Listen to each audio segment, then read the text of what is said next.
সালটা 1556। দিল্লির সিংহাসন কাঁপছে, মুঘল সাম্রাজ্য প্রায় শেষ, চারিদিকে বিদ্রোহ, দিল্লি দখল হয়ে গেছে, আগ্রা হাতছাড়া। আর ঠিক এই সময় সিংহাসনে বসানো হলো একটা বালককে, বয়স মাত্র 13। এই ছেলেটা না জানে পড়তে, না জানে লিখতে, কিন্তু ইতিহাস আজ তাকে চেনে আকবর দ্য গ্রেট নামে। প্রশ্ন একটাই, সে কি সত্যি মহান ছিল, নাকি ইতিহাসের সবচেয়ে বড় লাকি সার্ভাইভার? এই গল্পটা কোনো প্রাসাদে শুরু হয়নি, শুরু হয়েছিল পালানোর মধ্যে। 1542 সাল, সিন্ধুর উমরকোট, একজন পরাজিত সম্রাট হুমায়ুন, একজন সংগ্রামী মা হামিদা বানু বেগম, এই দুই মানুষের মাঝেই জন্ম নেয় আকবর। আর আকবরের শৈশব মানে রাজকীয় শিক্ষা নয়, শৈশব মানে অনিশ্চয়তা, ভয় আর এক্সাইল। আকবর কখনো স্কুলে যায়নি, সে ছিল নিরক্ষর। কিন্তু প্যারাডক্সটা এখানেই, এই নিরক্ষর মানুষটাই পরে গড়ে তুলবে ভারতের সবচেয়ে স্ট্রাকচার্ড প্রশাসন। প্রশ্নটা মাথায় রাখুন, কারণ সামনে ইতিহাস ভয়ঙ্কর মোড় নেবে। 1556 সাল, দিল্লি আর আগ্রা দুটোই তখন দখলে। দখলদার একজন নয়, একজন সাধারণ মানুষ থেকে উঠে আসা সেনাপতি, নাম হেমু। 52টা যুদ্ধজয়ী, নিজেকে ঘোষণা করেছে বিক্রমাদিত্য। মুঘল সাম্রাজ্যের সামনে তখন দুটো রাস্তা, হয় পালাও না হয় লড়ো। আর লড়াটাই হলো পানিপতের মাঠে।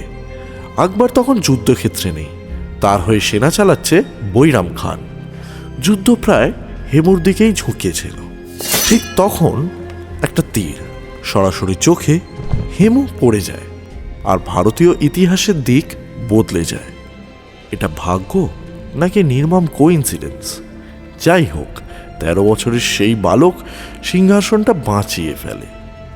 এই সাম্রাজ্যটা দাঁড়িয়েছিল একজন মানুষের কাঁধে, বৈরাম খান, রিজেন্ট, মেন্টর আর কার্যত রিয়েল রুলার।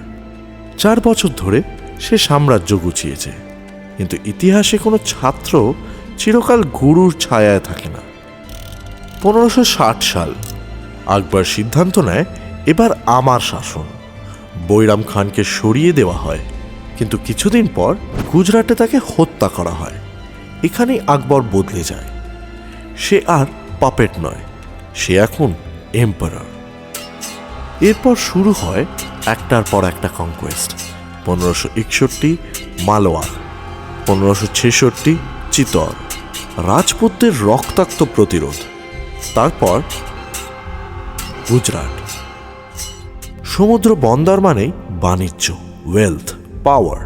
কিন্তু এখন আসি আমাদের এলাকার কথায়। 1576 বাংলা, ভাটি অঞ্চল, নদী, জলভূমি, দুর্গ। 12 ভূঁইয়া, 12 জন স্থানীয় শাসক, মুঘলদের সবচেয়ে কঠিন চ্যালেঞ্জ।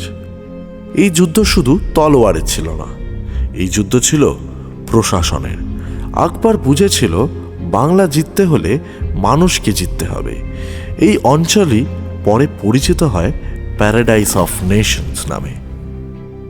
আকবর শুধু যুদ্ধ করেনি, সে আইন বানিয়েছে, ধর্ম নিয়ে প্রশ্ন তুলেছে, ক্ষমতা ভাগ করেছে। কিন্তু সে কি নিখুঁত ছিল? না, তার হাতে রক্ত আছে, ক্ষমতার জন্য নির্মম সিদ্ধান্ত আছে। তাহলে প্রশ্ন থেকেই যায়, আকবর কি সত্যি মহান ছিলেন, নাকি তিনি ছিলেন একজন বুদ্ধিমান সার্ভাইভার যাকে ইতিহাস মহান বানিয়েছে? আপনার উত্তর কি কমেন্টে লিখে জানাবেন, এবং ভিডিওটি ভালো লেগে থাকলে লাইক, শেয়ার আর সাবস্ক্রাইব করে পাশে থাকবেন। কারণ ইতিহাস একজনের নয়, ইতিহাস আমাদের সবার। আমি রোহিত, শুনতে থাকুন, দেখতে থাকুন ভারত জলসা।